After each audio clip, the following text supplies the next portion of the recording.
देखिए, कुछ महत्वपूर्ण टर्म को देखना है, यानी सम इम्पोर्टेंट टर्म को देखना है।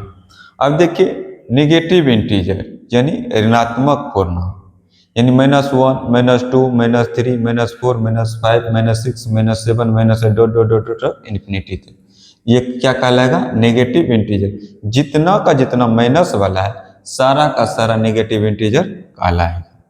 अब देखिए, नॉन नेगेटिव इंटीजर क्या है? नॉन नेगेटिव इंटीजर और ऋणात्मक पूर्णांक, यानी नॉन नेगेटिव इंटीजर का मतलब ये हुआ कि विदाउट नेगेटिव। नॉन नेगेटिव का मतलब हुआ विदाउट नेगेटिव, यानी उसके अंतर्गत सारा का सारा पॉजिटिव इंटीजर आएगा और शून्य आएगा, क्योंकि शून्य ना तो नेगेटिव इंटीजर है ना ही पॉजिटिव इंटीजर है। इसीलिए अगर हमको नॉन नेगेटिव इंटीजर कहा जाता है तो नॉन नेगेटिव इंटीजर के अंतर्गत सारा का सारा पॉजिटिव इंटीजर आएगा और उसमें शून्य आएगा।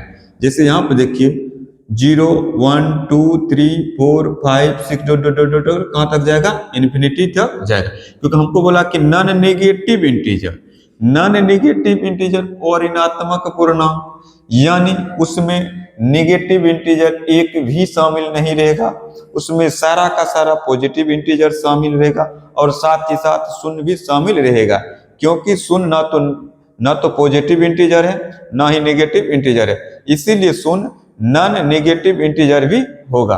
तो नॉन नेगेटिव इंटीजर कहने का अर्थ ये हो गया कि उसमें सारा का सारा पॉजिटिव इंटीजर रहेगा और उसमें शून्य भी शामिल रहेगा, यानी 0, 1, 2, 3, 4, 5, 6 डॉट डॉट डॉट डॉट कहाँ तक जाएगा? इन्फिनिटी तक जाएगा।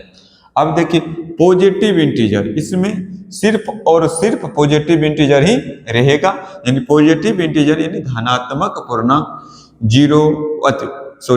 1, 2, 3, 4, 5, 6, 7, 8, 9, 10 डॉट डॉट डॉट डॉट कहाँ तक जाएंगे? इन्फिनिटी तक जाएंगे। तो इसको बोलेंगे पॉजिटिव इंटीजर, यानी केवल और केवल इसमें धनात्मक वाले ही शामिल रहेंगे।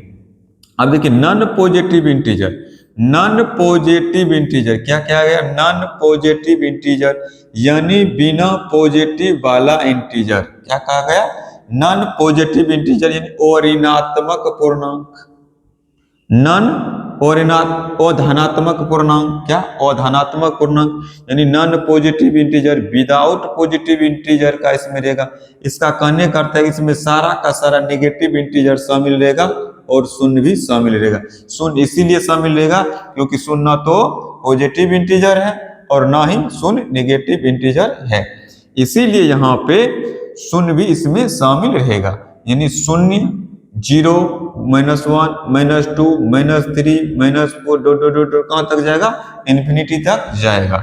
यानी नॉन पॉजिटिव इंटीजर का मतलब हो गया, यानी विदाउट पॉजिटिव इंटीजर, यानी बिना पॉजिटिव इंटीजर को छोड़ करके इसमें शून्य और टोटल का टोटल नेगेटिव इंटीजर शामिल रहेगा। समझे? अब देखिए, एक बार और देख लीजिए इसको। नेगेटिव इंटीजर माइनस वाला, नॉन नेगेटिव इंटीजर बिना माइनस वाला और शून्य रहेगा, पॉजिटिव इंटीजर सारा पॉजिटिव वाला रहेगा, नॉन पॉजिटिव इंटीजर यानी एक भी इसमें पॉजिटिव इंटीजर नहीं रहेगा, इसमें नेगेटिव इंटीजर और शून्य रहेगा। अब देखिए, रेशनल नंबर, ये चीज आप लोग को अभी तुरंत ही बताए कि रेशनल नंबर एक संख्या जिसे p/q के रूप में लिखा जा सकता है, एक संख्या जिसे p/q के रूप में लिखा जा सकता है जहां p और q कोई पूर्णांक हो, जहां पर p और q कोई पूर्णांक हो और q does not equal to 0 और q 0 के बराबर नहीं हो, तो उसको हम लोग बोलते हैं रेशनल नंबर यानी परिमेय संख्या। जैसे एग्जांपल में देखिए, जैसे 2 ले लीजिए, 2 क्या है? एक परिमेय संख्या।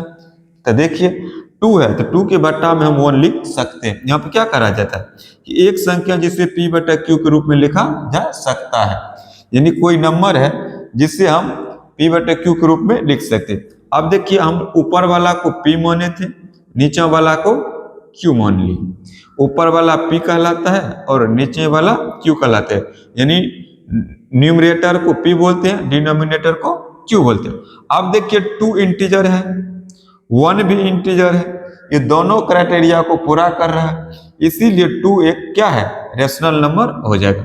अब देखिए दूसरा एग्जांपल ले लीजिए, शून्य भी रेशनल नंबर होगा, क्योंकि हम इसको भी पी बटे क्यू के रूप में लिख सकते हैं। हम इसके बट्टा में 1 लिख सकते हैं। आप ऊपर वाला न्यूमरेटर देखिए p है, डिनोमिनेटर देखिए q है। आप देखिए शून्य भी इंटीजर है, शून्य भी पूर्णांक है, और 1 भी इंटीजर है, यानी 1 भी पूर्णांक है।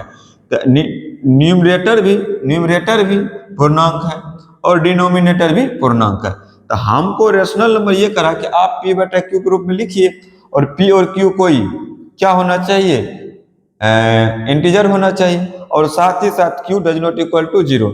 अब देखिए q कितना है, 1 है, ये 0 के बराबर नहीं है। तो इसलिए शून्य भी एक क्या है, परिमेय संख्या है। जैसे मान के चलिए -5/6 ले लिए, ऊपर वाला p कहलाया और नीचे वाला q कहलाया। देखिए ये भी इंटीजर है और ये भी इंटीजर है, साथ ही साथ q does not equal to 0। देखिए q 5 है, q 0 के बराबर नहीं है। ये भी सारा क्राइटेरिया को, रेशनल नंबर का जो क्राइटेरिया है उसको पूरा कर रहा है। तो ये पूरा कर रहा है, तो ये भी क्या हो गया, रेशनल नंबर हो गया। अब रेशनल नंबर, ये भी रेशनल नंबर हो गया, यानी परिमेय संख्या हो गया। ठीक, समझ में आया? कहीं दिक्कत उतारिए।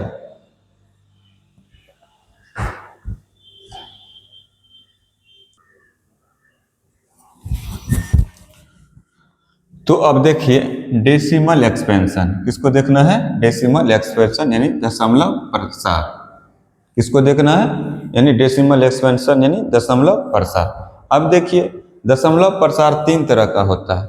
एक तो होता है शांत दशमलव प्रसार, एक तो होता है अशांत आवर्ती दशमलव प्रसार, एक तीसरा होता है अशांत अनावर्ती दशमलव प्रसार, यानी टर्मिनेटिंग डेसिमल एक्सपेंशन और non terminating repeating decimal expansion, और नॉन टर्मिनेटिंग नॉन रिपीटिंग यानी डेसिमल एक्सपेंशन।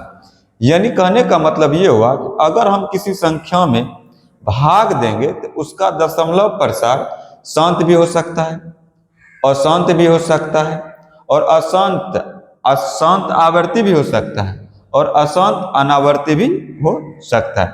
जैसे आप एग्जाम्पल से देखिए, जैसे मान के चलिए अगर कोई रेशनल नंबर है, अगर रेशनल नंबर का अगर हम डेसिमल एक्सपेंशन निकालेंगे, डेसिमल एक्सपेंशन निकालेंगे, दशमलव प्रसार निकालेंगे, यानी किसी परिमेय संख्या का अगर हमको यानी डेसिमल एक्सपेंशन निकालने के लिए कहा जाएगा, अगर हम उसको निकालेंगे तो उसका डेसिमल प्रसार जो होगा या तो शांत होगा या तो अशांत आवृत्ति होगा। यानी शांत होगा, अगर उसमें भाग देंगे वो पूरा का पूरा विभाजित हो जाएगा तो उसको बोलेंगे शांत। और अशांत आवृत्ति, अगर उसमें भागा दे रहे हैं, वह रुक नहीं रहा है, वह यानी विभाजित नहीं हो रहा, लेकिन वह दोहरा रहा है, यानी वह रिपीट कर रहा है। क्या कर रहा है, रिपीट कर रहा है। तो वही कहने का अर्थ ये हुआ कि अगर वह परिमेय संख्या है तो उसका दशमलव प्रसार शांत होगा, और शांत हो सकता है, और अशांत और आवर्ती होगा। अगर वह आयरेशनल नंबर है, अगर उसका हम डेसिमल एक्सपेंशन निकालेंगे तो वह नॉन रिपीटिंग और नॉन टर्मिनेटिंग, ना ही वह रुकेगा और ना ही वह रिपीट होगा। यानी उसमें भागा देते रहेंगे, आते रहेगा, देते रहेंगे, आते रहेगा। वह ना ही वह दोहराने वाला है और ना ही वह रुकने वाला है।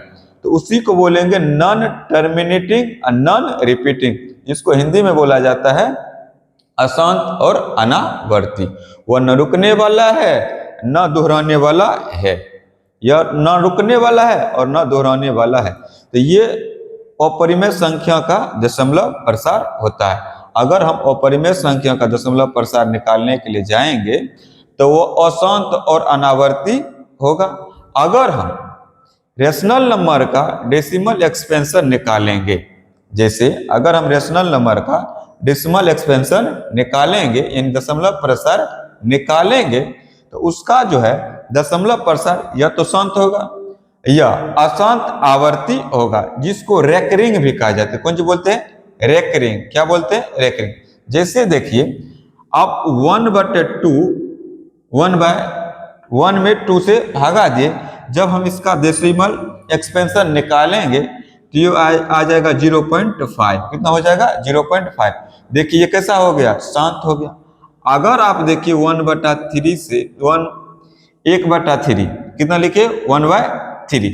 अगर हम 1 में 3 से भागा दे रहे, अगर हम 1 में 3 से भागा दे रहे हैं तो भागा देने के बाद ये आएगा 0.3333333 डॉट डॉट डॉट डॉट कहाँ तक जाएगा? इन्फिनिटी तक।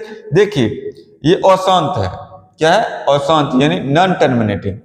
बट ये रिपीट हो रहा है। क्या हो रहा है? रिपीट हो रहा है। तो वही कह रहा है कि थ्योरी हमको ये कह रहा है कि आप जब दशमलव प्रसार किसी संख्या का निकालने के लिए जाएगा, अगर वो परिमेय संख्या होगा तो उसका डेसिमल एक्सपेंशन यानी दशमलव प्रसार या तो शांत होगा या तो अशांत आवर्ती होगा, या तो उसमें आप भागा दीजिएगा तो वो पूरा का पूरा विभाजित हो जाएगा। अगर वह विभाजित नहीं होगा तो वह बार बार रिपीट, उसमें जो संख्या से भागा देंगे वह संख्या बार बार रिपीट कर सकता है। तो परिमेय संख्या का जो डेसिमल एक्सपेंशन होता है, परिमेय संख्या का जो डेसिमल एक्सपेंशन होता है, यह तो शांत होगा या अशांत आवर्ती होगा, यानी रेकरिंग, वो संख्या रिपीट होगा। अगर वह अशांत हुआ तो वह कौन सी करेगा? रिपीट होगा। लेकिन जब हम अपरिमेय संख्या को निकालने के लिए जाएंगे, न ही वह शांत होगा और न ही वह रिपीट होगा, यानी नॉन टर्मिनेटिंग और नॉन रिपीटिंग के अंतर्गत आ जाएगा। तो अब इसमें देखिए 1 को हम 1/2 लिखे, अगर 1 में हम 2 से भाग दिए तो इसका जब डेसिमल एक्सपेंशन निकाले तो कितना आया? 0.4, जो कि क्या है? शांत है। क्या है? शांत है। अब देखिए जब 1 में हम 3 से भागा दिए तो इसका डेसिमल एक्सपेंशन 0.33333, मतलब यही चीज बार बार रिपीट होते जाएगा और इसमें हम विभाजित करते जाएंगे या आते जाएगा, करते जाएंगे आते जाएगा, ये रुकने वाला नहीं। तो इसी को हम लिख सकते हैं 0.3 पे रेकरिंग दे करके लिख सकते हैं इसी को। इसीलिए इसका जो नॉन टर्मिनेटिंग लेकिन रिपीटिंग है, इसको रेकरिंग भी कहा जाता है। क्या कहा जाता है? रेकरिंग भी कहा जाता है।